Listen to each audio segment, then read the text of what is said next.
chose to live in Los Angeles. In Los Angeles, I have been there, ever since. But actually, after I left, I started working for a company. Some people might know it as I've Been Moved, Itty Bitty Machines, but IBM. Okay. So I worked for IBM for 25 years, okay, and then I retired. And when I retired from IBM, I decided to, I was involved in politics since 1960. And in 1960, I was the college coordinator in Texas for John F. Kennedy, for his day. And so they were anticipating that Kennedy was going to lose Texas. But anyway, being a college coordinator and working with the different colleges there, I came up with one of the things that we should do to make sure that all of the kids are educated about the policies, of John F. Kennedy. And so what we want to do is I recommended that they wear straw hats, that they had Kennedy on it, and they wear a vest. That was me. You were there? Oh, yes.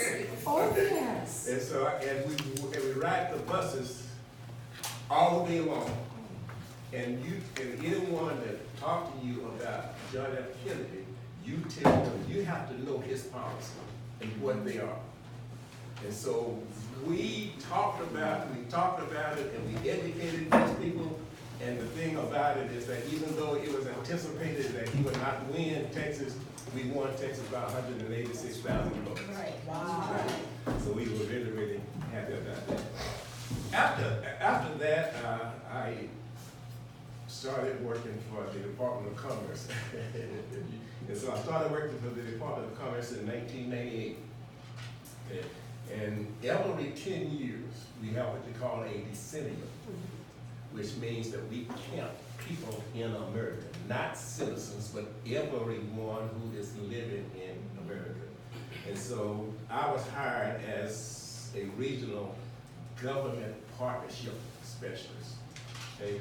And so what I was able to do is I was able to divide the cities up by population. In every city that had a population of over 50,000 people, I visited that city and I made a presentation to the Chamber of Commerce and to the when they have the meetings, the weekly meetings. City council? City council members, yes, thank you, city council members. And so I visited all of these cities and they made, every one of them endorsed the census, and every one of them gave us a proclamation saying that everyone should respond to the census. And then in 2010, the regional director called me back and asked me if I would work again. And this time I said, well, I work, but I need to have a little more authority. And so he said, okay. And so he made me what we call a partnership coordinator. Now, what the partnership coordinator did is that I had to make sure that we got the message out to the community, that we create a staff of educated people. When I say educated, it wasn't in terms of college education, but knowledge of what, the census does for a community, for a city, and for the state. So what I was able to do, and just like I said, the regional director, he knew what I did back in 2000, so he just gave me full autonomy to do some of the things, that I needed to do. So I changed things. Man, yes. He gave me the ability to change things. So what I was able to do, I hired 120 partnership specialists. I trained 120 partnership specialists. The big difference was in what I did and what had happened in the past is that they were going out to UCLA and USC and these still hiring college kids to go into our community to tell people about, why this year is fun, to the census. I said, no.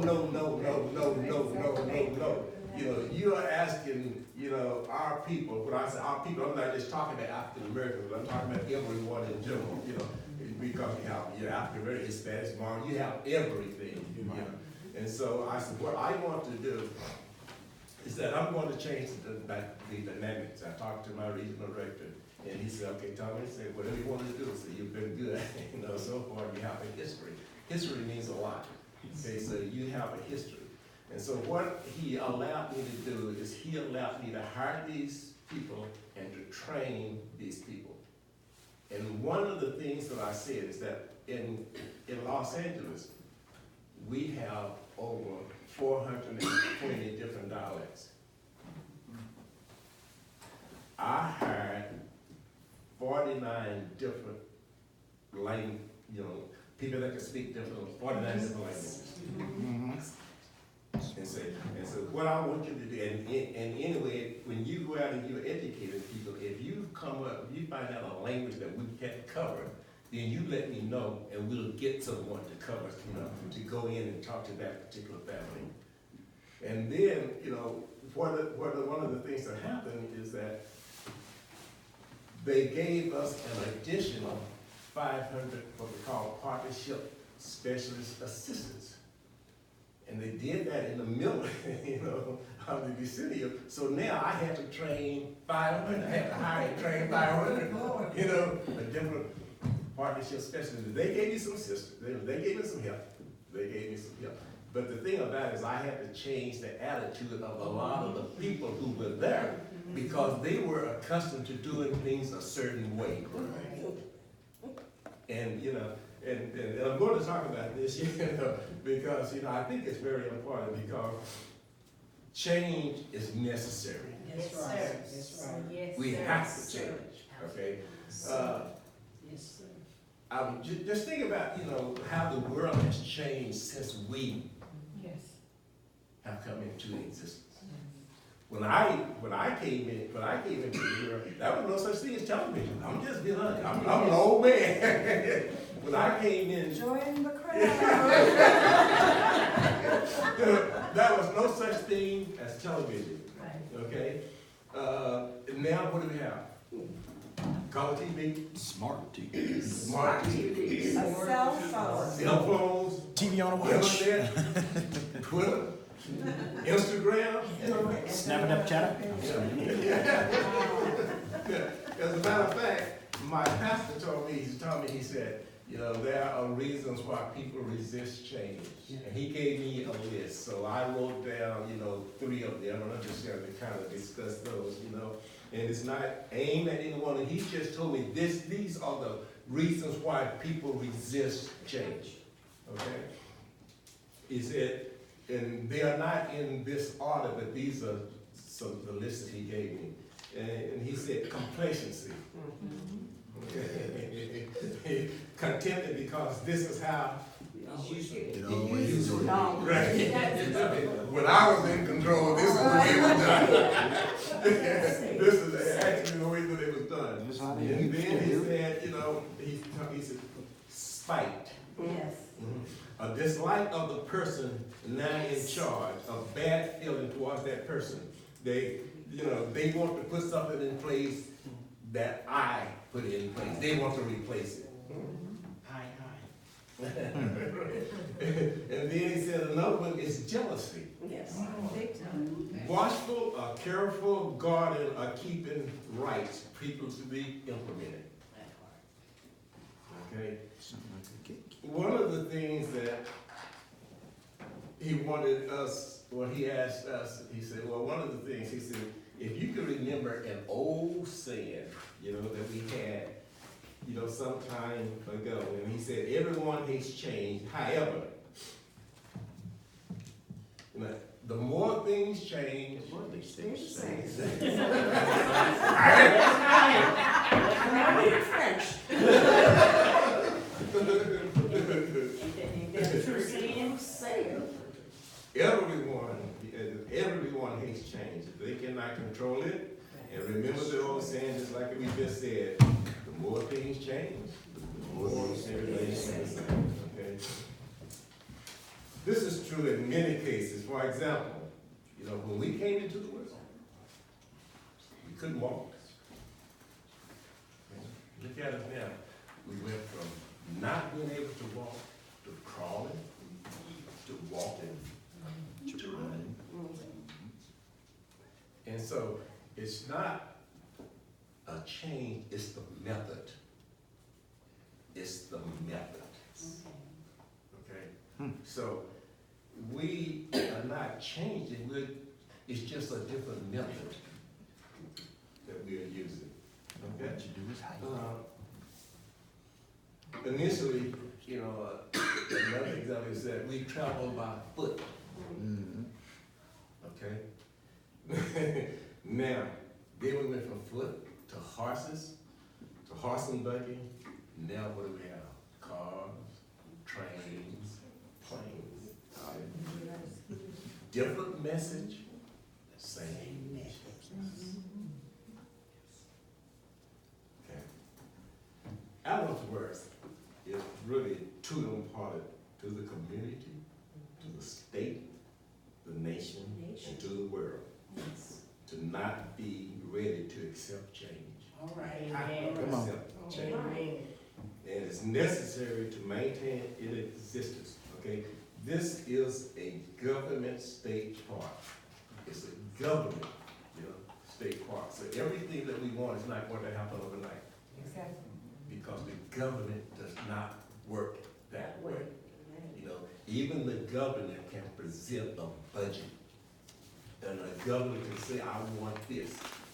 However, it goes through a method, a process for him to get that implemented. So we ask, you know, that everyone take advantage of the method. It's going to take change. It's definitely going to take change, okay? I can tell you, and Steve has already alluded to, you know, the visitor center is in the budget. And we are going to be pushing for that. We're definitely, I spoke to Lisa, and I spoke to who is the director, and I spoke to the assistant director, who is Liz. We want to form for Dallas. And guess what we were talking about for Dallas? Allisworth, okay? We know that, you know, there has been, you know, a deficit not only in state parks, but in the state of California when it comes to diversity. Yes. The governor has made it a priority that this be one of the most diversified state governments in the history of California. And he made that plain, and it was clear to everyone and to every department within the state of California. Okay? Sasha will tell you that I have recommended that we have someone from Allisworth apply to become a state commissioner. It's open. One of the reasons why we haven't had meetings in the last year was because we didn't have enough, we didn't have a quorum. And with all of the things that the government has on his plate, Parks and Recreation is not, you know, the number one priority. It really isn't. It's not his number one priority. However, although it's not his number one priority, as commissioner, it's our number one priority. And as the director of state parks, is their number one priority. Okay?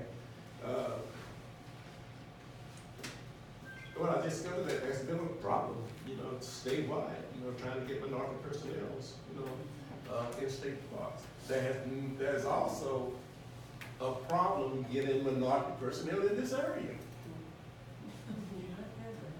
You know, it's remote. The history of remoteness. Yeah, it's remote. You know,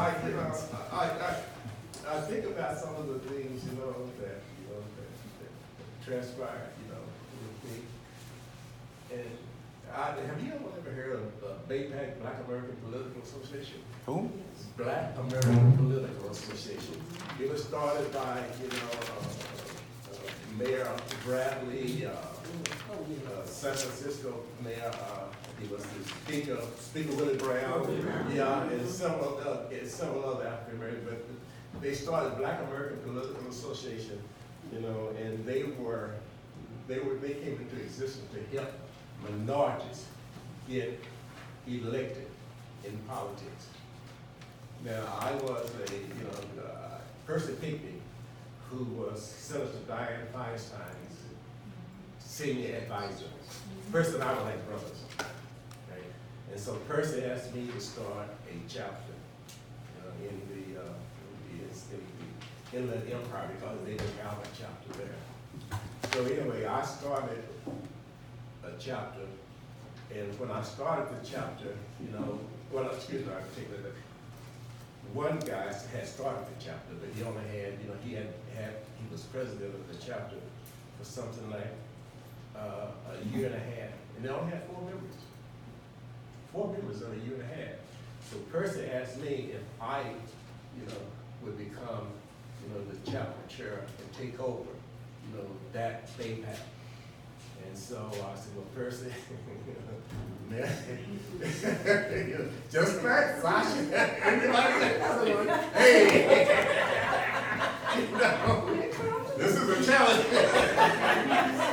This is a challenge, Percy. I said, well, Percy, you're going to have to give me your support, and you're going to have to make sure that you're going to help me make this chapter a success.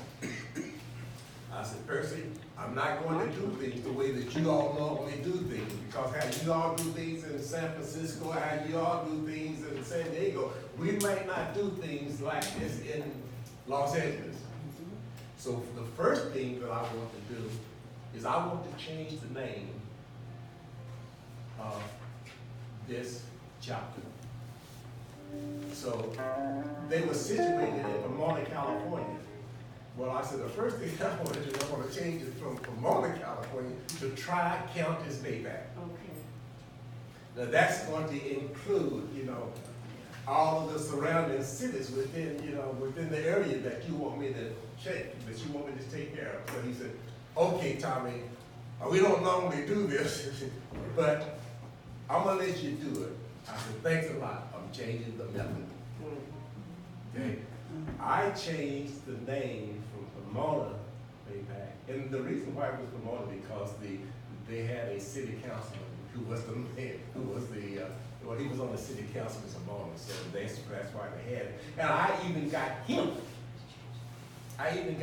to go along with the name change to Tri-Counties BAPAC. And 7 months later, we had 124 members. You see, wow. See. We changed the method. And I gave everyone something to do. We did not come in and just sit and talk and drink coffee. Everybody there had a job to do. And just like I said, if you're going to accept that position, you do it. Because we have people here who will do it if you won't do it. Now, we had to bring in, I changed a couple of people. Yeah, I did. I had to change people. I don't need people sitting around talking about, well, this is, I don't have time to do this, I don't have time to do that. Well, we talked about that before you took the position. Right. If you don't have time to do it. A lot of people want to build their resumes. That's good. I want to help you build your resume so you can do the job. Come on. But if you can't do the job, hey, don't look at me. I would say you're a member and you use a me. But other than that, So I just wanted to say, the more things change, the more they remain the same. Change the method. Thank you. Thank you.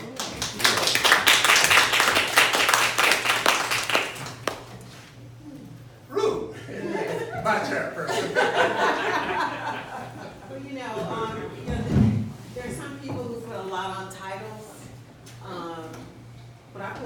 wisdom and experience.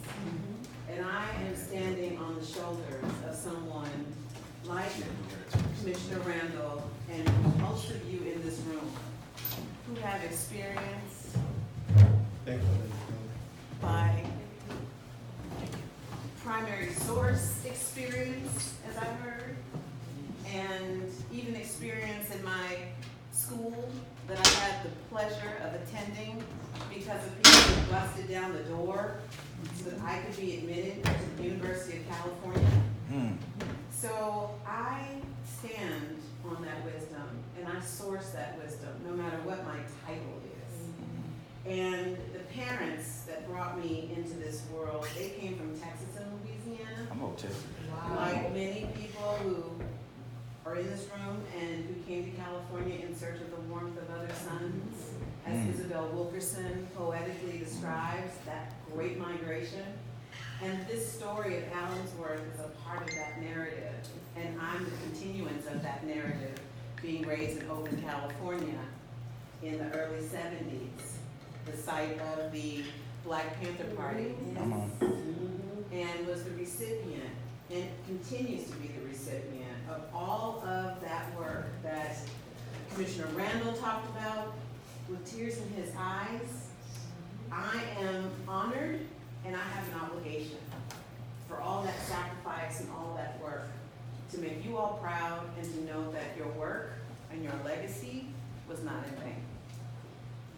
So with that experience and with the parents and the upbringing that I had and a family that loved nature, nature-loving people, I grew up hunting and fishing. We had a ranch up in Clear Lake where we had all kinds of cows and pigs. My dad made his own wine. And throughout, life just continued to nurture not just a love of the outdoors, but about hospitality. So we had our church come and visit that space. We had our family members being in that space on a regular basis for all kinds of celebrations. So in addition to loving nature and the outdoors, the thread of hospitality was strong. And I know that hospitality is not just saying, yes, you're welcome, please come. But it's about whether or not when people come, you got the infrastructure that lets them know they're welcome. You got toilets that work. You got rails that people can hold on to and feel safe and secure. Yes. All of those things say, I'm welcome here.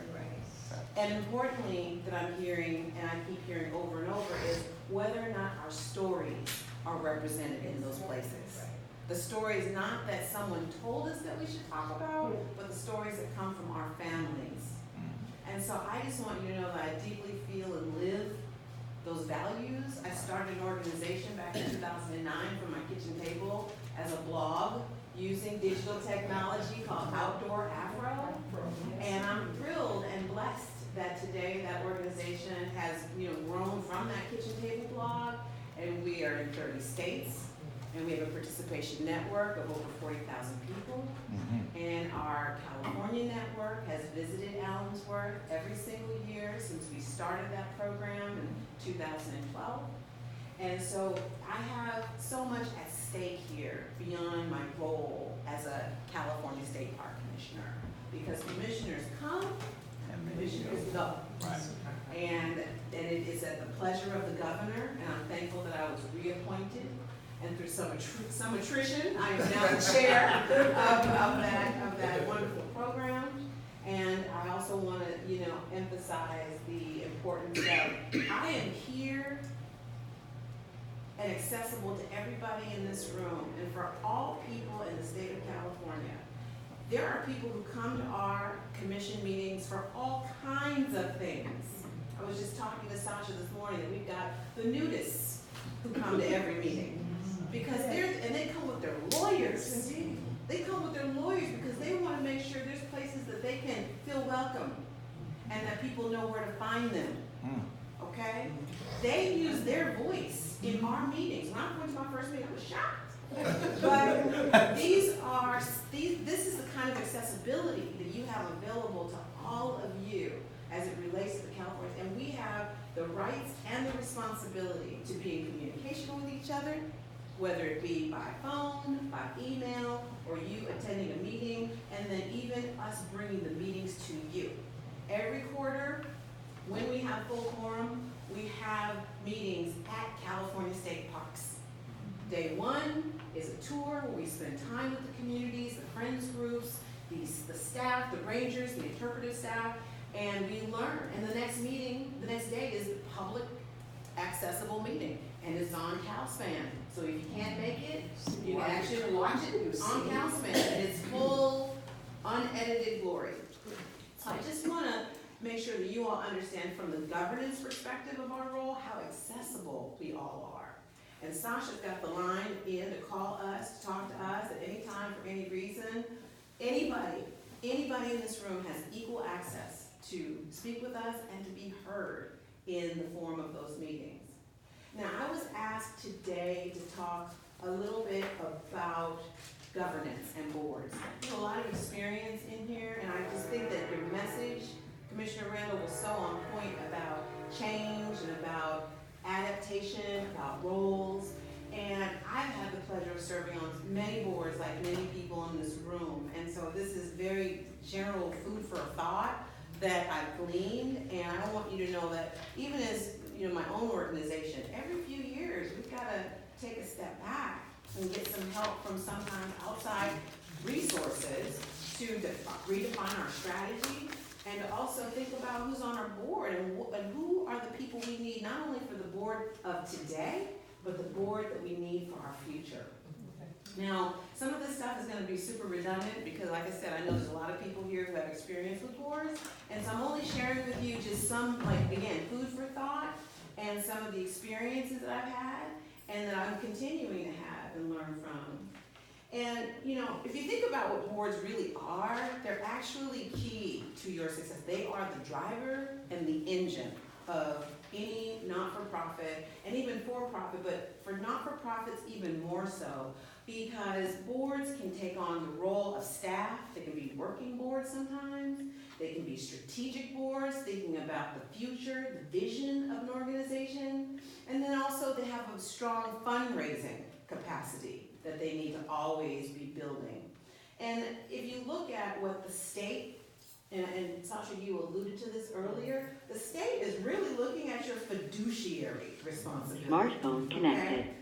Okay? The management of the funds that the public, as a not-for-profit organization, you receive charitable contributions potentially, and so the state wants to make sure that you have things in place that will ensure with the greatest likelihood that those resources, because they're public, are stewarded in a way that has the full transparency and integrity. So that means you need to have officers on the books in your taxes, and that you have to have reporting requirements in intervals, so that that check and balance from the state perspective is made clear. And, you know, I don't know, there's a lot that I don't know, and so I'm not gonna make any presumptions about your bylaws or anything like that, but bylaws are critical to have if you don't have them. And that's where your officers are listed, and that's on file with the state of California. And back to where the board types are, you know, again, when you don't have paid staff, you know, boards are even more important because they take on those staff roles, and I'm hearing a lot of people in this room take on day-to-day, very hard-working roles with the organization. And it just really depends on the needs of the organization and the maturity of the organization. Like in new organizations, you probably do need more people who are willing to roll up their sleeves and take on day-to-day responsibilities like bookkeeping and marketing and other program activities. And the thing that I've also found to be really helpful is recruitment, and recruitment starts with knowing not only who you have, but who you need. And I would encourage you all to, and I've done, for my own board, I've done these metrics where I actually look at, okay, who's good at computers, who's good at social media, who's good at interpretation, who's good at, all the different areas of need of an organization. And wherever those gaps are, is how you're gonna do your recruitment.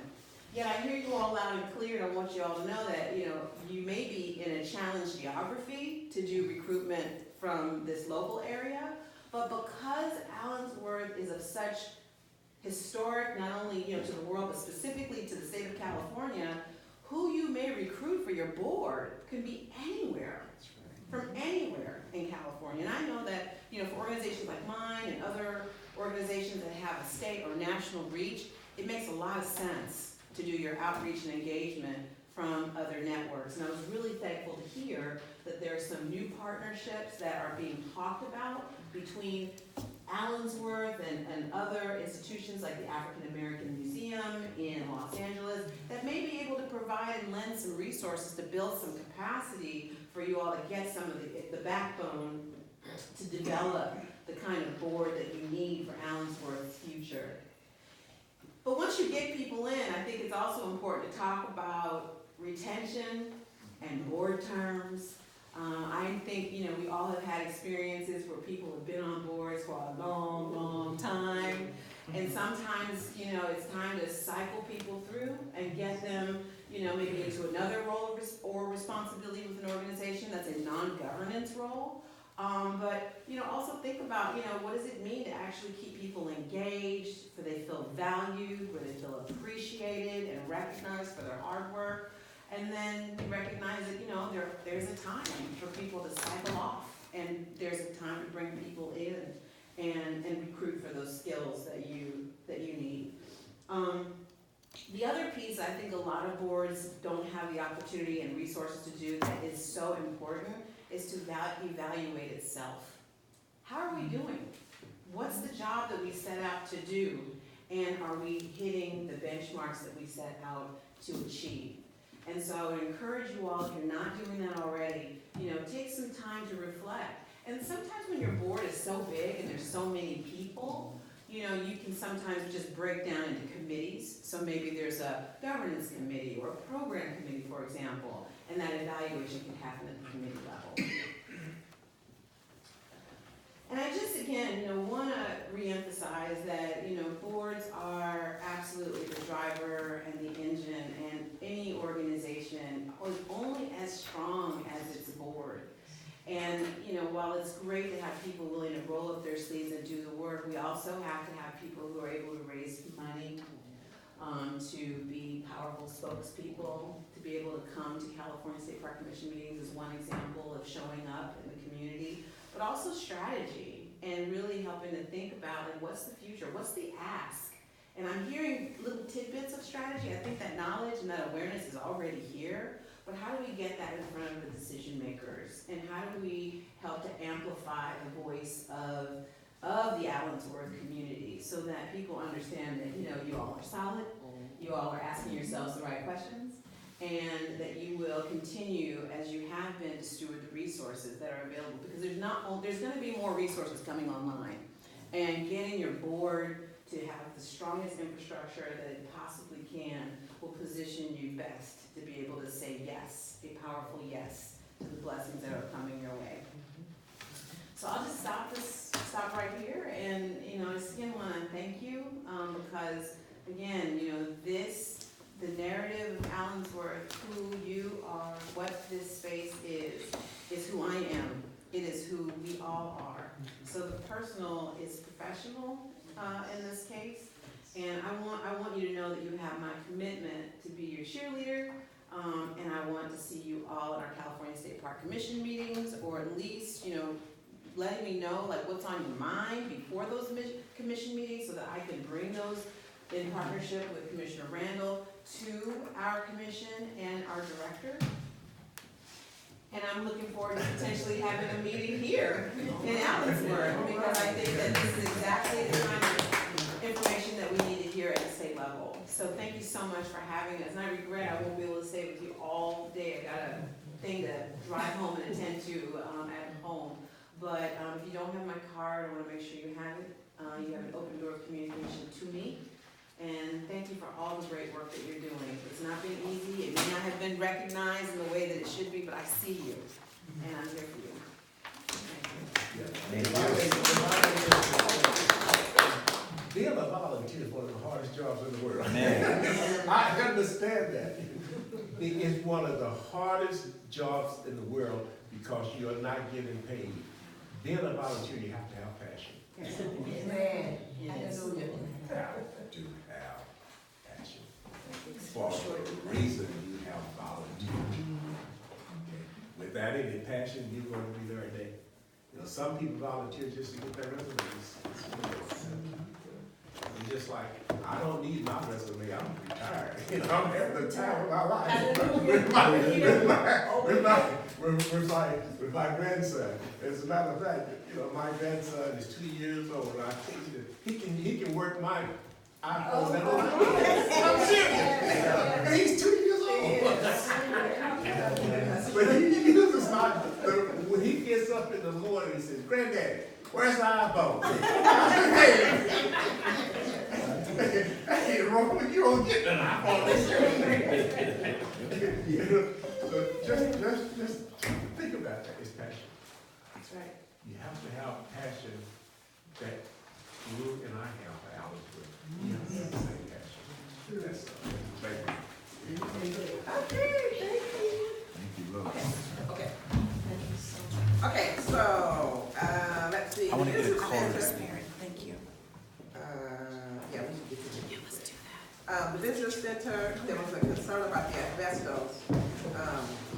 A part of the floor was lifted, and you found asbestos and you put it back down.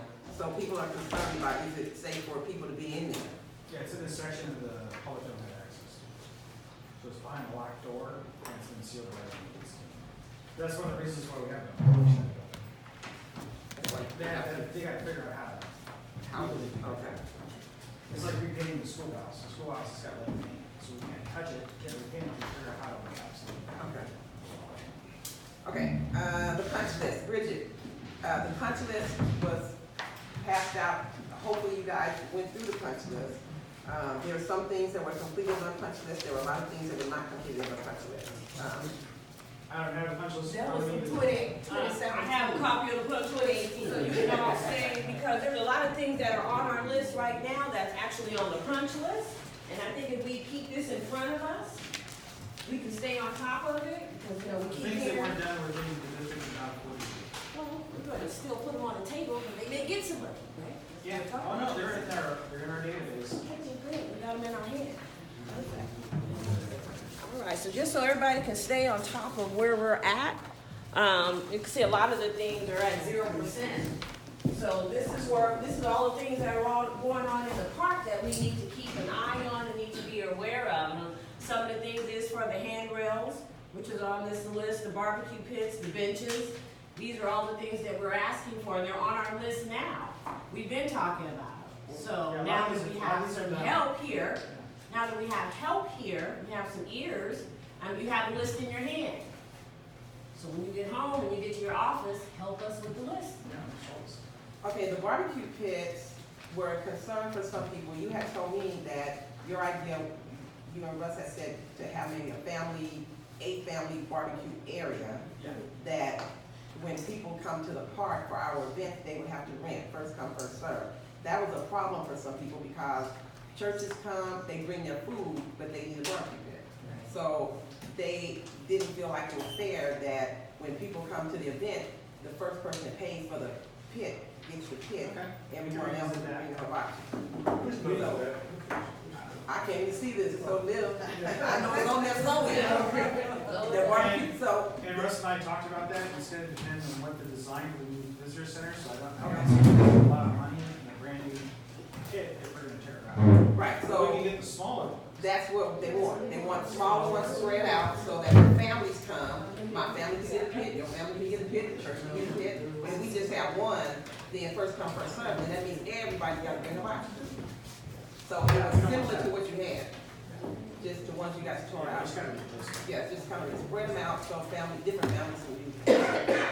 I can't see what else is on here. And since we have supposed money coming our way, these are once we do get this money, let's look at this list a little bit more closely and figure out where we can allocate some of this money. Because I did find a newsletter from 2018, and it had said that the park has received special funding to repair the bathrooms at the Dukes and Bar. But on the list, that's something that needs to be Well, done. This is a really old list, but the Okay. bathrooms. Is it older than 2018? Because that's when it was quoted. This is older than 2018. This is a 2017 list. So most of this is done. Like the bathroom at the barn was, one of them's up and running, the other one's still a problem. They can't figure out what's wrong. The barn interior is fixed. Barn restroom, other restrooms, the line deposit, that's ongoing, that's just the water. Excuse me, Yes. the barn interior is fixed. Yeah, all those are patched. I have to question that. That barn is really a safety hazard because of the that's That's already inside. gone. Yeah, that's a bigger thing, because that freaked me out. Now, it may be that, we need to figure out how often that needs to be done, because Since when? since that was the year, There's no years in there. yeah, that, we handled that. The last event that we had here, October?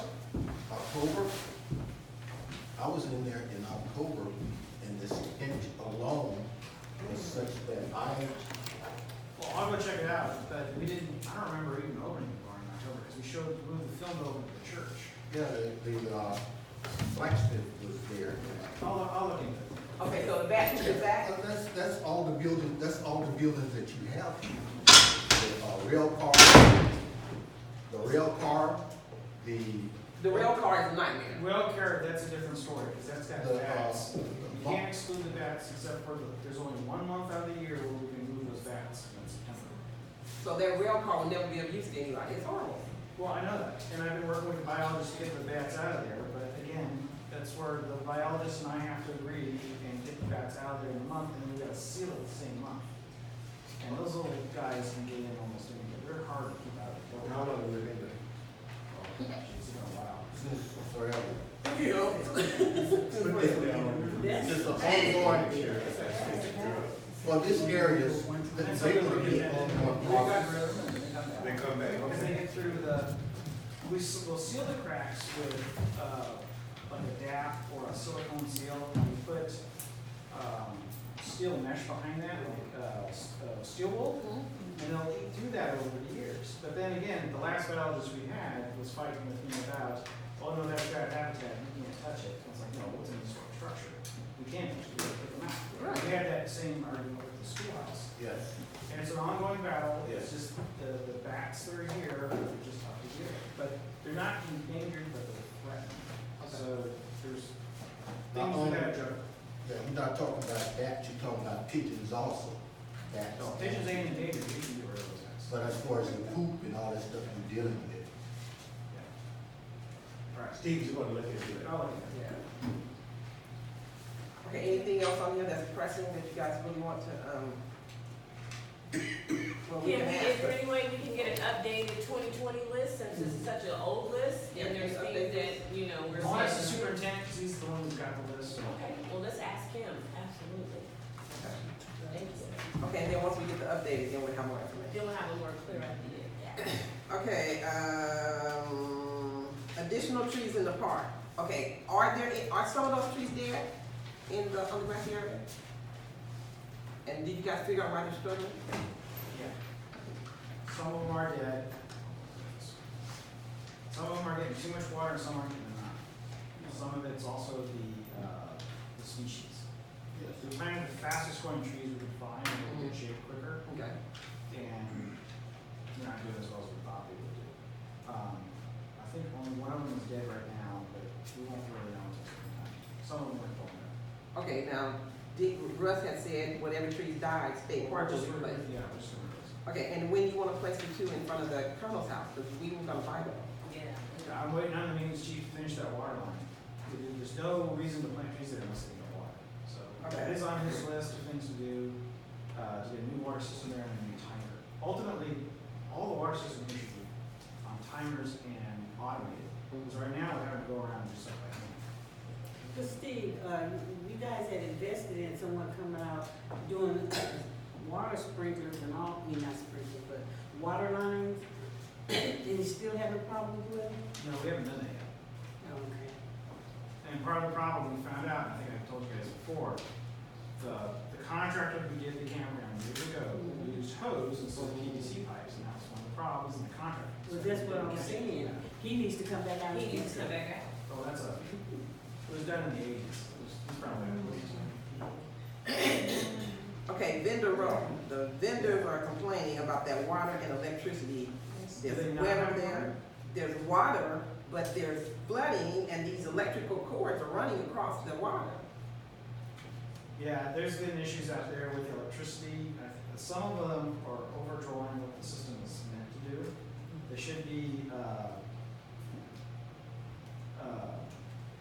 there's 220s and then there's standard house Right. ones. And I've caught, like the ice cream guy is the worst about it. He'll run like 4 or 5 of these posts and just run those compressors off of it, the Yeah. condensers for Yeah. these ice creams, and the system's not going. You know, they need to know you can run a house current on it, or you can get the ones on the end with the 220. But I'll talk to the maintenance chief about updating that circuit, because they keep busting that, breaker. And every time a breaker trips, it gets less resistance on it, so maybe we just need to replace it. How often does this ice cream guy come? A couple of, Couple at times a least year. a couple of times. You always get stuck too, because I tell them, Yeah. don't start draining your tanks until you pull out of here. And what does he do? He starts draining his tanks and we have. Was there any way possible that you can put some kind of blacktop there, because you know when you're, We're gonna put road base. okay, okay. Blacktop wouldn't be keeping. Well, not a blacktop or something, that's more. And Okay. I did ask for a complete repaving of the park. We did not get any roads money this year, so. But it seems to me if there's the issue of electricity and the water combination, But yeah. this needs to be Yeah. a priority. Yeah. safe and health is our hazard. And there's a leak over there that I know he knows about, and he's gotta get back on down here. So when you asked for paving of the park, did you talk to the director or the assistant director? No, I went through my chain. Okay, good, good. I have to go through my chain. I understand, I understand. I just want to know. And we didn't get any of those, we didn't hardly get any of those money from the district, let alone us. Okay. Because we need to do a full, slurry, either a slurry seal or a repaving, with the exception of the road by the church and then the road out to the car. Those were left intentionally unpaved to capture what the roads were like in the period. Okay.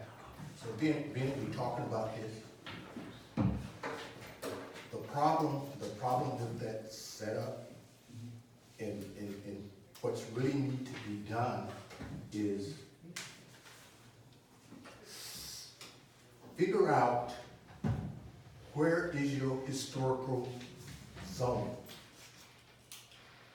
And not have your vendor row if it's not a part of the historical setup inside of the historical zone. It's not, it's, the vendor road is just outside the historical core. The core starts at the schoolhouse to the road, out in front where the rail car is. It extends this way to the hotel and, library. The campground's outside, that's considered a modern area, and the special event area where the visitors are, that's considered a modern area. We can do modifications there. But, and again, that goes back to, like, you talk about, I understand the complaint about only talking about this 10-year period, but that's how we got on the National Register. That's what the park was always designed, the general plan, to represent this 1910 to 1908 to 1918 time period. That's why we're on the National Register. Without that, if we lose our National Register status, which can happen, then all hands are off. And that's why we tend to focus on areas. That's our period of significance to the country. Okay, but anyway, to go back to your thing, yes, And- that the road can be torn out and done. And that's my question for you, is if this park is gonna work, and it's gonna be what they call a green one, all this stuff that we talking about, vendors row, all it would be, when people come, they need to be able to appreciate what's here, not some that ragtag that's thrown together like we got out there now. And what I'm hearing now is that area, do you need to have some kind of paved area or some kind of, it need to be a vendor's row created? Because what we have now is just dirt and electricity with water, and whatever. No, I hear what you're They saying. don't mix, they Well- do not mix. And the original idea was to have some of these museum houses open with concessionaires. That never happened because there was no one willing to take on that concession, because there's no way, like, we talked about turning this into a bed and breakfast, there's just no way to do it and make money back. Not in today's economy. But we'll look at paving that Vendors Road with, something more than that's there. It probably won't be blacktop. That road base is pretty easy to get along, and that probably needs to be redone with electricity. That was put in specifically for the Centennial. Before that, it was even worse. In 2006, 2007, it was shit. Okay, so we're gonna work on Vendor Road. Requesting docents for the tours. Okay, so let's clarify this. If someone calls and says, I wanna go to the park and I'm requesting an African-American docent, I don't usually have people do that, but again, now we're talking labor laws. If a state park interpreter is here, they do the tour. If a docent's here and they're on duty, they're more than welcome to do the tour. There's a dangerous step there, because can I go to a park, a national park, and say, I only want a white interpreter? No, I can't. So the same labor laws, a docent cannot displace a state employee. That's why we go to the name requests and we go to docent requests. Okay, If you wanna so- work and do tours, start booking your hours for the weekends you can work, and you're more than happy to do it. okay, so if I call a state park and I say, I'm bringing my family to this state park, we are Hispanic, we are limited on English, can I get someone that speaks my language to give my family a tour of the park? You're gonna tell me no? If we have a translator that's available to talk, that's a language issue, that's not an ethnicity issue. Because I have language translators who are not Spanish, who speak Spanish. Right. And National Parks has language translators that are not the ethnicity of the language they speak. Specifically, I know two in Sequoia Kings that speak Hebrew and Polish. They're not Hebrew or Polish, they just happen to know the language. That's a little different, that's an accessibility issue, not an ethnicity issue. See what I'm saying? Because if I were to do that, I could be sued as a supervisor for assigning a task to someone based on their race, creed, color, sexual orientation, or sexual preference, and all That's those a protected fact. class. That's a fact. You can't do that. So, That's a fact. That should be a non-issue. If you wanna lead tours, Race cannot be. correct, taught. You I can't. cannot consider that. okay, so, But if you wanna lead tours, show up on Saturday and work, and then that's not a problem. And all you have to do is book, hey, Geraldine, I wanna work these weekends from 4 to, from 8 to 4. We tried this in the past, trying to get people to book and show up on weekends. And then I get complaints, oh, I don't wanna work Mother's Day, oh, I don't wanna work Sundays. I understand that, but that's when the public's here. Friday, Saturday, Sunday. If you wanna lead tours, work Friday, Saturday, and Sunday, or Saturdays, or Sundays. Saturdays and Sundays are when they help the most. And holidays. I would like to see, black docents, who could do that, but what he is saying, you cannot talk about race, but you can't do it because in our culture today, because of different laws, that have been implemented. Okay? Now, I understand exactly where you're coming from, but there are certain laws that we just can't break. It's like if I had a state park interpreter that was transgender, you can't say, I don't want to tour for that person because they're transgender. You can't do that. You would get sued. And then you would get sued. But if you know a busload is coming, can you just call and say, hey, I got a busload coming? Yeah, and when we get those calls, that's when Gerald starts working the phone, hey, I need, I got 150 people on the docents. And she'll start calling by area. I have got, I haven't got a call. I haven't got one. I think, when was the last time they called you in? Or last year. No, hold on. We start with the local area, the people closest, which is the land. Yeah. And if we get enough people there, that's when we stop. Okay. If we need more people, or we don't get any response, and we start going out, because I need to be cautious about your time. I don't want you driving an hour to get here for a 15-minute tour. They'll determine that. You know what I mean? That's all right, no, if Yeah, I they'll make that determine that. decision, that's my decision, I Yeah. appreciate the concern, but if I'm needed, I. And we do that with school groups, and that's what the next training is about, or does the training is about, when we go to school groups. And Emmett can verify that, they come to a lot of our school groups because they're close and we know they're gonna come and show up and do one time and do the program. Okay, so when they come, do they do tours? No, they do stations. So a school program is completely different than what we do on any events. That is, we'll have someone's pre-positioned at different houses. Okay. So if you go to the Smith house, you might do laundry, or you might do candles. If you go to the Dotson house, typically it's making butter or a cooking demo. If you go to the school, you get a lesson like 1910, so you get the slate and the chalk, and you have to do that. Okay. If you go to the library, you get the Sears River Bucks catalog, you have a budget of $5, you have to go through that Sears Bucks catalog and spend your $5. So it adds math, it adds creative writing, it adds some STEM, turning a liquid to a solid. So there's all these different key components to that. Okay, so And you get a group of kids like 15 to 35, whatever, and you'll get them for 20 minutes, and then they boom, they go to the next rotation. And it's an all day, it's exhausting. If you get 40 fourth graders in one of these buildings, it's a handful. And then we'll do like dance class in here, and crank up the Victrola, and we do foxtrot. And we have other activities. Every building has its own activity that is associated with it on that stop. So they're, if you call it a station, but they're actually the docent at that, Correct. they're actually They're docent at eating that station. activity. That activity. Okay, so earlier you stated a docent cannot replace a staff doing Sort plan. things. Sort plan, yes. But they can assist. Okay, so, and tell us the story you told me about working in When the we came school. on the Visalia chapter, allegedly, I guess the staff, they were short-staffed, so the Visalia chapter volunteered to come and clean the building, so Gerald would set the water and supplies up, and we would clean building to building. And once we cleaned one building for an hour, then we go to the next one. Then after about 3, we got kinda tired, so we told them what was going on. But yeah, we've done that. And that's a perfect example of docents supporting the park through work.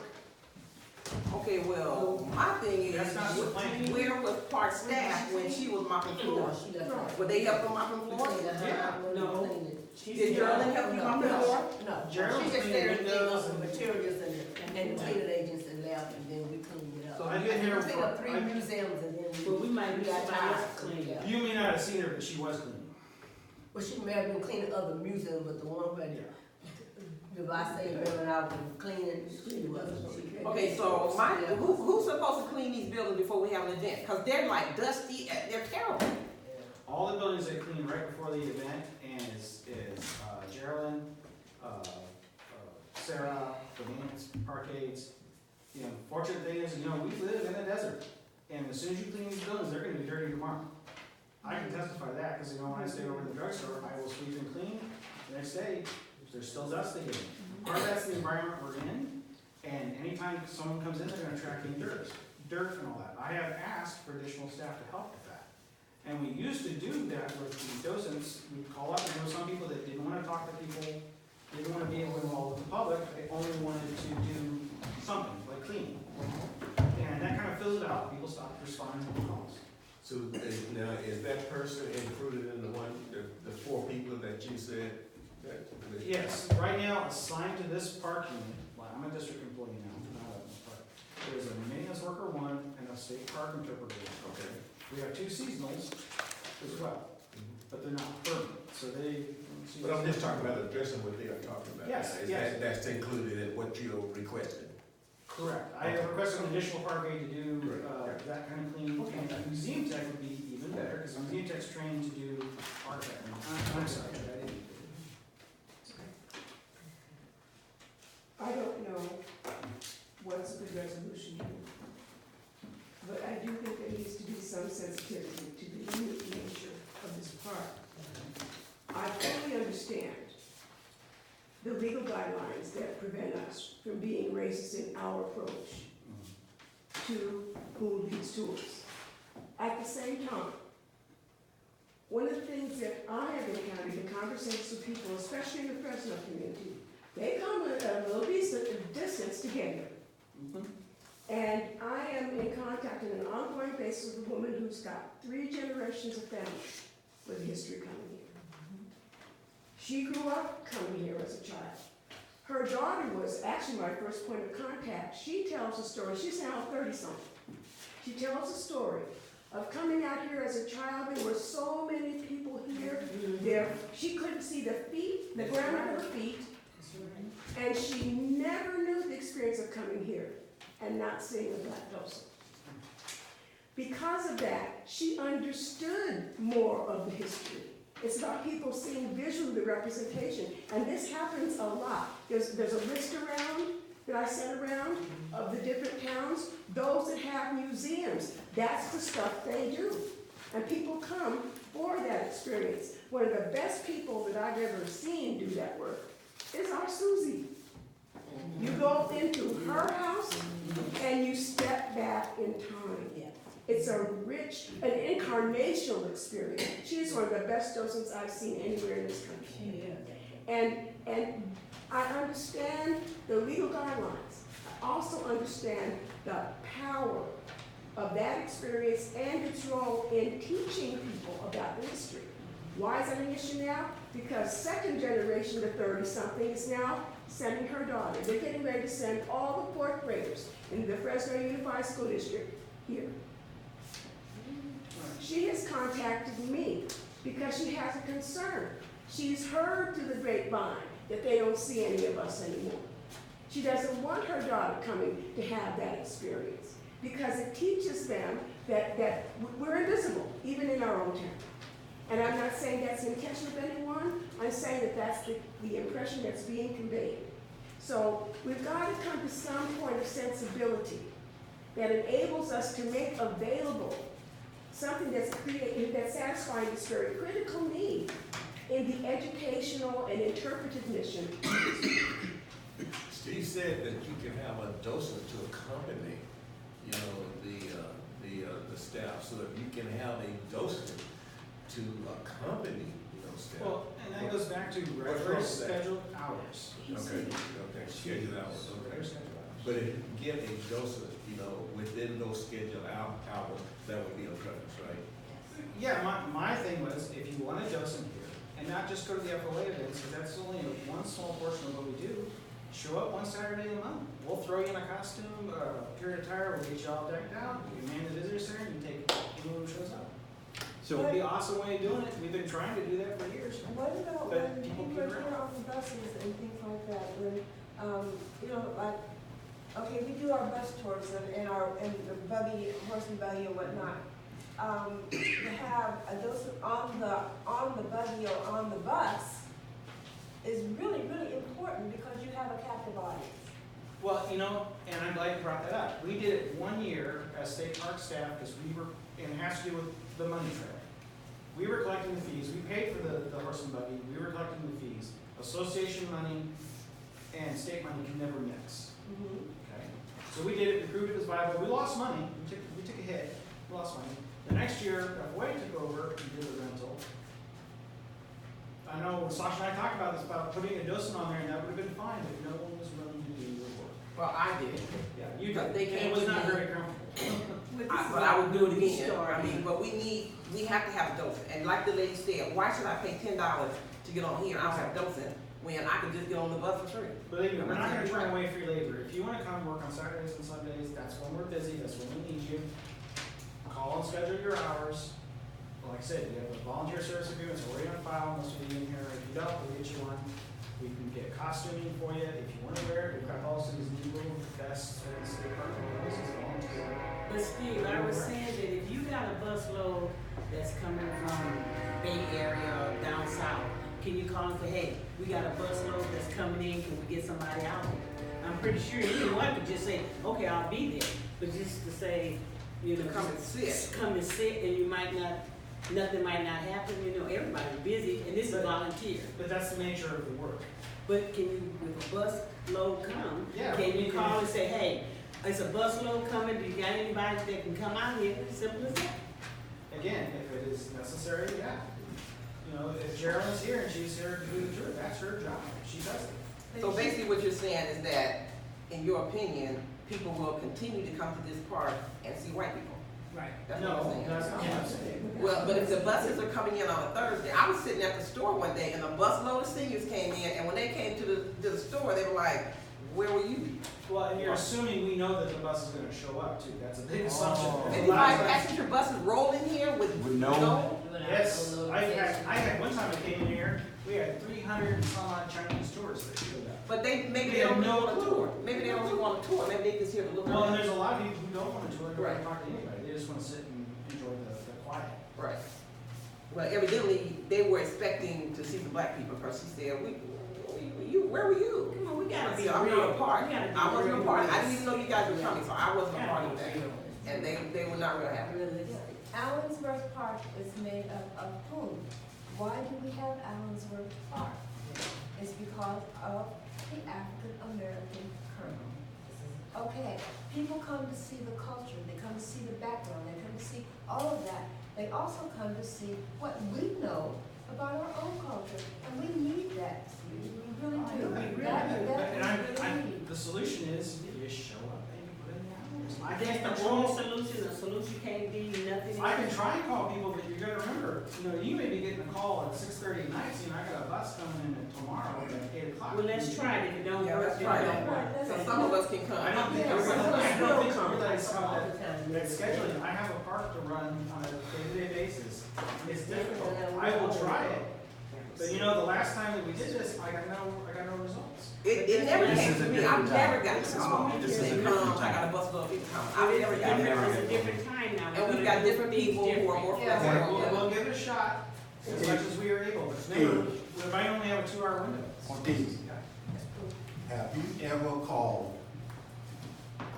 and myself, Amanda, and not got a response? No, not on a phone call, but yeah, we've got And emails. they right here. Whenever you needed us to show up, all you did was call and we showed up. I understand. And that's So, when, you're and we saying- call you when we need help, like I said. And I don't think you're understanding, some of this is a labor relations issue, again. It's Jerem's job to lead tours. You guys can supplement it and help, and that's fine. Right? I can't displace her, otherwise now I've committed an offensive act that I can be sued over. See where I'm going?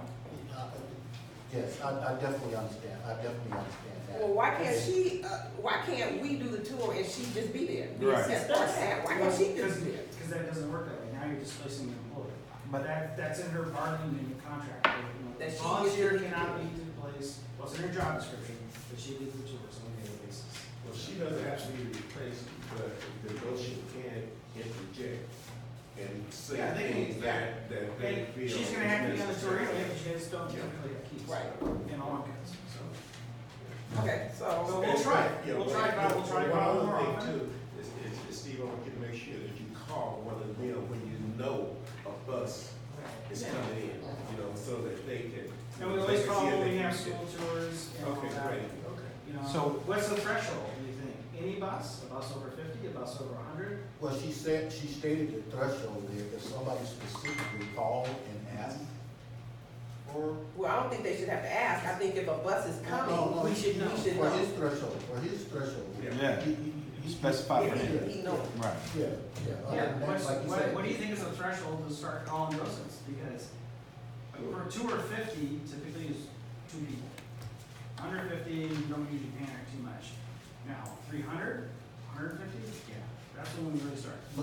When do you know the buses is coming? When you know the buses are coming, then you can start calling and letting them know. The threshold is, if anyone call, if the question is asked, do you have black docents? Yeah, I almost never get that question. Okay, that's been. Well, because they don't feel that they can. That's why I hear, can I? I've only That's why had she 13 called years, me. I've only been asked that twice. That's why they don't call you. They're Right. exactly They don't tell you, Why aren't you they guys tell at the us. park? Why don't you They give the they don't know who I am. when we Okay, call. that's the threshold. Forget about the other half. If it happens, that would be the threshold, then it'd be up to us. To come. Yeah. Madam President, Okay, can I ask a quick question? She said- Oh, go ahead, I'm sorry, you're right. Well, I want to say this, even though legally we cannot request a black docent, however, if you go onto the state's website right now, and you go on, this ties into the next part of our section, which is the YouTube video. There is a video, I took the liberty of actually printing out one of the things that's on the video. So, this video is not indicative of the people who live in Allensworth. One of the things that it's saying, never underestimate the power of people working together and people that have the time to train chickens. Well, it's because that video's not found. It's got nothing to do What? with that. It's on It's on the Allensworth Allensworth webpage. I just want you all to see It's it. not on the website, it's on the YouTube channel. It's on the website, It's it's on the on the website. state website, It's and on it the directs you to website. YouTube. It's on the It's website. on the YouTube channel, and that was. It's on the state Wait a minute, website, let and me it directs you. Wait, let me explain. The link. It was an AmeriCorps project that they filmed here because they were living here. It's got nothing to do with Allensworth. We put it on the YouTube channel so they could share it among their friends. It was It's a- tone deaf. It is, and it represents Allensworth because it shows all the images of Allensworth. I know it doesn't represent Allensworth. Steve. It just Yes. happened to be shocking. See, yes, For it those does. people that are seeing those images that are here. This is why they don't request a black docent, they have white people in All right, I can take it Allensworth. off the YouTube channel. Please That's take it not a off, big because deal. not only are Please. they in Allensworth, then you have one black character in the film who's serving sassafras wine Right, in a community that's a religious community. and that's funny. And even though you're finding bottles, It's we have sarsaparilla. no pictures It's of there sarsaparilla. being a juke joint serving sassafras wine. It wasn't wine. It was Well, what was he serving that made him drunk to go around and It was steal soda chickens? pop. Steal chickens and go, wow. Thank you. I mean, it's very bad. Well, if you don't like it, I'll take it down. That's what it says we do. Well, wait a minute, wait a minute. It was not meant to offend anybody. It has. It was an AmeriCorps project. Let me finish. It was an AmeriCorps project. At the end of the thing, the kids wrote it. The only reason it was posted there was so they could share it amongst their friends. No big deal, I can take it down. Yeah, because you're the name that's given for the credit. Right. The first name. And even if it was something that was supposed to be for the park, Steve Tommy's name is the credit, the one that you see when it's Yeah, you know over. what? We won a reward from AmeriCorps. Oh, you should have. You remember, So we can the golden chicken feeds and you if you can remember, And drink sassafras I wine. can hear you. if you remember, when you made that video and you showed it and you brought it to us, you and I had this conversation where I thought where I told you personally Right. that this was offensive Yes. and very I remember you saying it's unrespectful. offensive. Yeah, sitting right, you was sitting All right there. right, you made your point, I'll take it down. It's not that big a deal. Okay, so my question is, did you approach the black docents and say, would you guys like to do a video I about have it? in the past, and no one's ever taken it up. Who in here did you ask? And they've been around a year, and did you? No, this is before Andy. But maybe Remember, this Andy, channel, you've been around this 25 channel years. goes back to 2008. We were the first California state park to have a YouTube channel. Okay, So so, most of the videos on that channel are simple videos of the buildings with set to music, because if we have any speech in a movie, it has to be closed captioned. And we didn't have the technology back then to do that, which is why we stuck to, The areas, it's just. images and sound, or like, we have historical things of the Trollas, Yeah. just so they can hear the music, and 90% of that channel is that. okay, so we wanna do some video, so can we just, Sure. I wanna do a video. No, Let me start. it's not a we. You don't have to ask. Any videos, any periodical that's printed, unless it's an emergency, it goes through Friends of Allensworth, Thank you. okay? Anything, it goes through, you come to Friends of Allensworth and you let them take a look at it. I understand what you're saying, that this was created by the AmeriCorps project. That's great.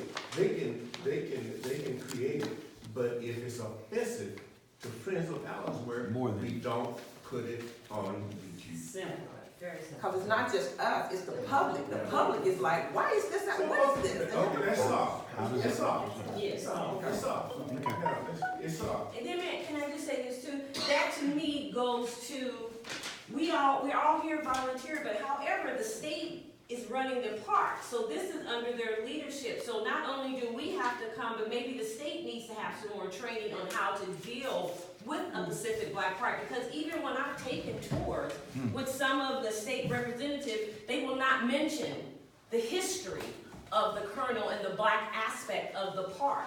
I am a volunteer because I took the tour with Mr. Steve, nor did he mention that this was a former Buffalo soldier. I didn't know that till I did my own history. I was told that there were other people who lived in this park other than black people. I could not find that. And so part of the state being in partnership with us, maybe they should do some more training on how to relate, to be able to understand the specialness of this park. Because you can't come in with an attitude of 1920 and work in 2020. It's not gonna work. We And always be talk successful. So I'm not finished.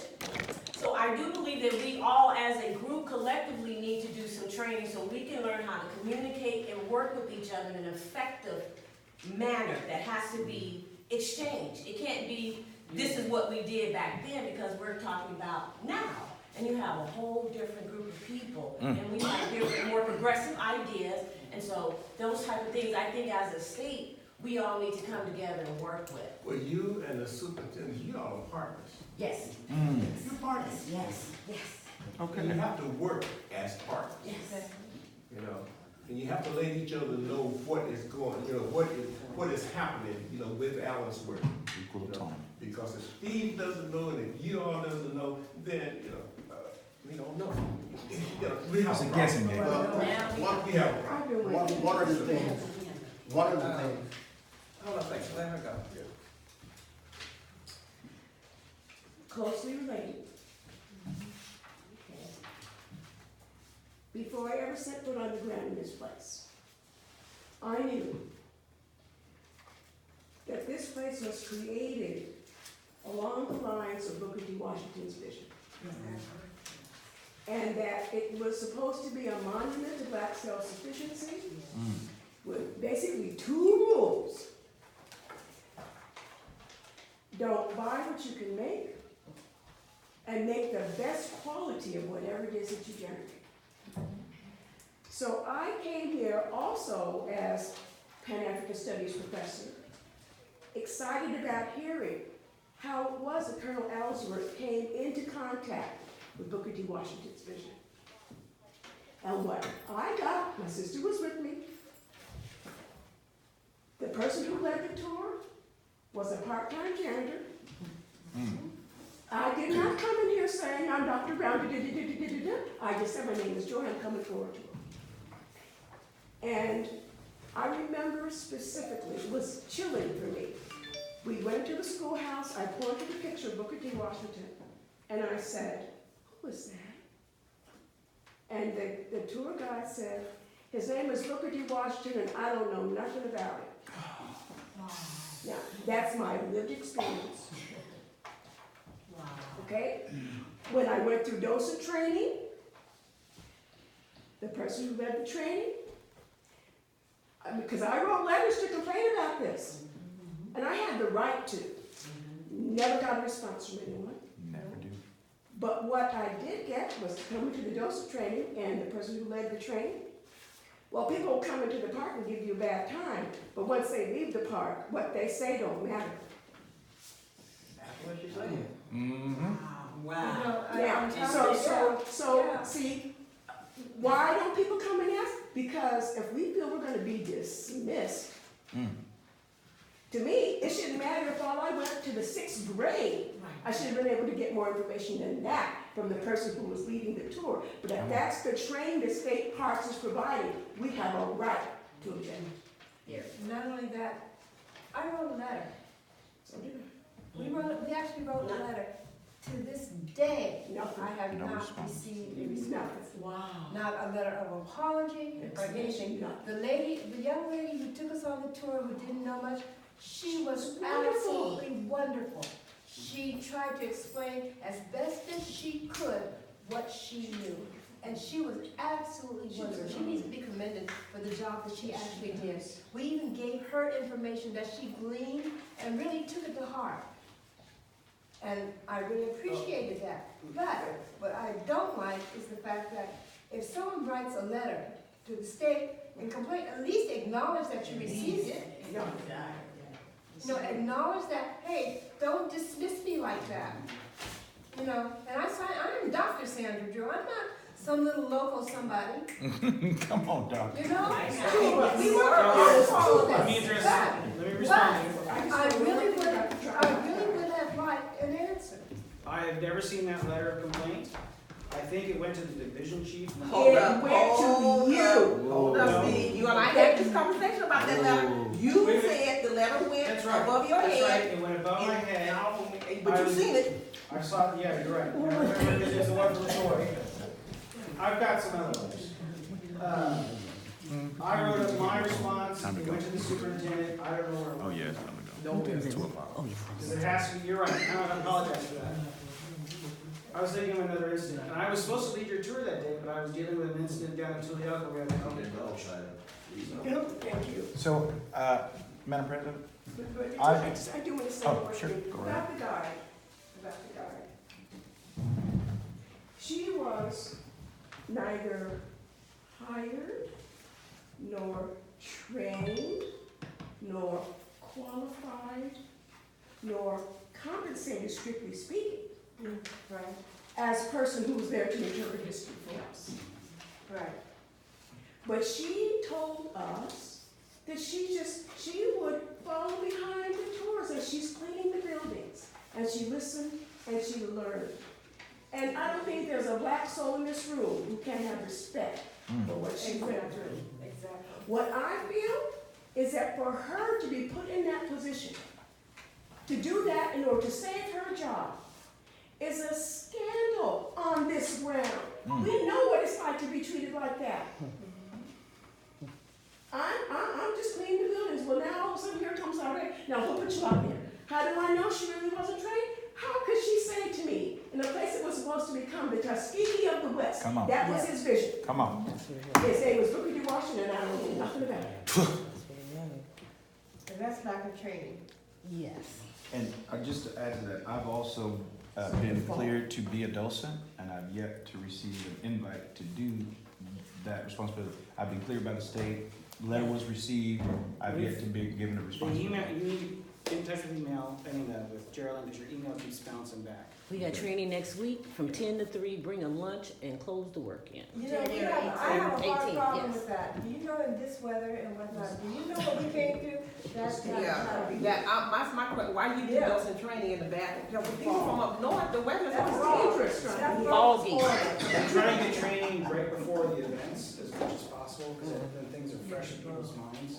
But that weather's horrible. Yeah. I know that, and we don't typically do ones in January, but we had one scheduled in December, I forgot why we had to cancel it. There was some other conflict. How often are they police training held? Usually twice a year, usually one in July and August, or excuse me, August September. and September, and then one. in February.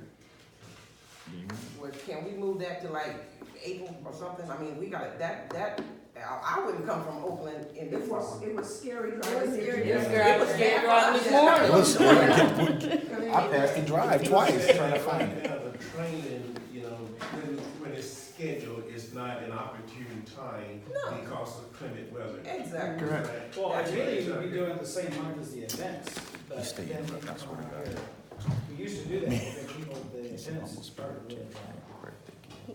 Now, do you all feel that if the schedule was changed, you could get more people, to come to this and do this, the docent training, if the Yes. schedule was changed? Yes. Because they're not, that's why they're not at this meeting today, because, but, That's we have to have our meetings once a month. Yeah. The docent training don't have to be in January. It's just too hard, it's a long drive, and in the fog, they're just not gonna do it. And then for us to get here and to be told that we could get kicked out of the program at any time is also a little bit disheartening. So when we want in to come in and get training, we don't want to be threatened to be kicked out of the program. I don't think they're being threatened so much as we're informing you that. We don't have to constantly, we're not kindergarten, so we don't have to be like, don't do that, don't do that. You just let us know the game rules and we all can apply and play them fairly, I think. Yeah. Well, and also there's a requirement that you put in 40 hours a year too. We read it, I signed it. 40 hours. Steve, and you work with the training, look at the dates when the dates, okay. So we can look at the dates, Maybe the schedule, friends can provide some refreshments too. Won't be a problem, you can have that. Okay, we adopt the bench, I'll break the president. break, fundraiser. We wanted to have an adopt a bench brick fund, or brick fundraisers to raise some money. But where I'm confused and where a lot of people are confused is when you go to other parks, you see sections named after the Jones family or the whoever family, you know. So what we wanted to do was to have people buy benches and put a little plaque on the bench saying, in memory of my mother, Mary, or whatever. Because to buy the bench, people may not do, but if we say you can buy the bench and put the little plaque on. So it appears to me the state park had a problem with the little, That was that. the little, The- yeah. The donor guidelines are pretty specific. There is a group, it's a Sonoma Fire Camp. Okay. And they, you know how you have the A-frame on the bottom of the table? And these are tables, not benches.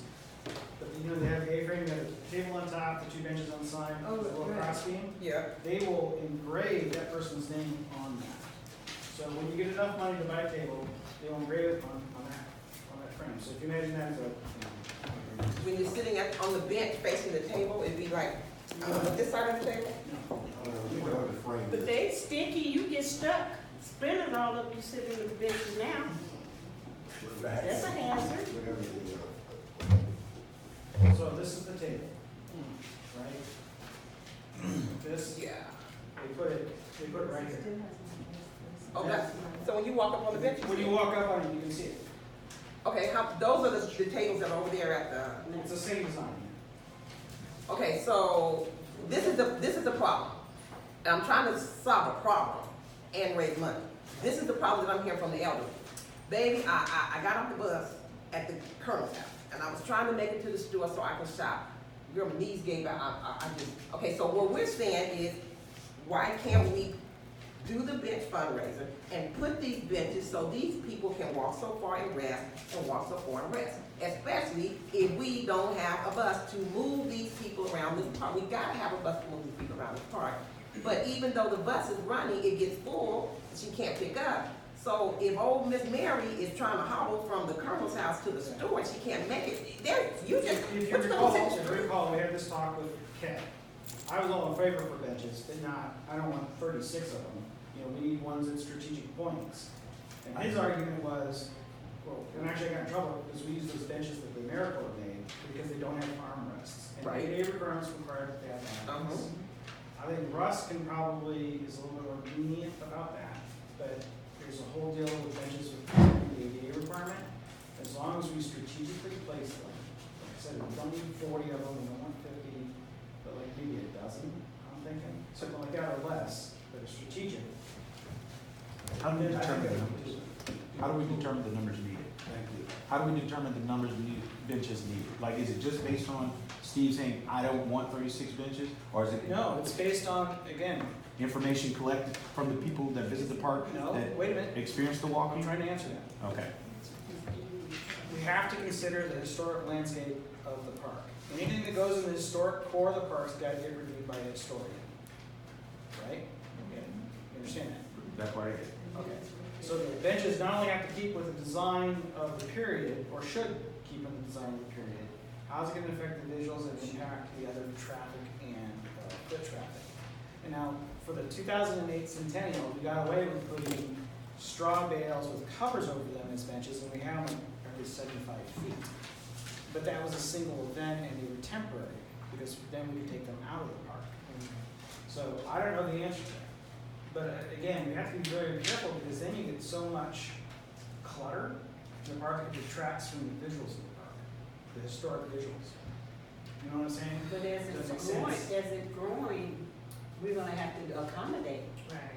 Because, I mean, I walk, and I'm not to say I'm old, but I'm up in age, and that's to go from the, Oh, I know. grassy area, it could have been at least 3 or 4 benches from there to the store. Yeah, and I would have a problem with it. So now you talk about 4 benches, you talk about pretty much every street should have 3 to 4 benches. And then the other thing is they have to be mounted or placed in a way that they're not gonna get stolen. Right. So what do we need to do to figure out how to get these benches together? Well, What do we need to do? Do we need to hire a surveyor to survey how they should go in historic site? What do we need to get it started?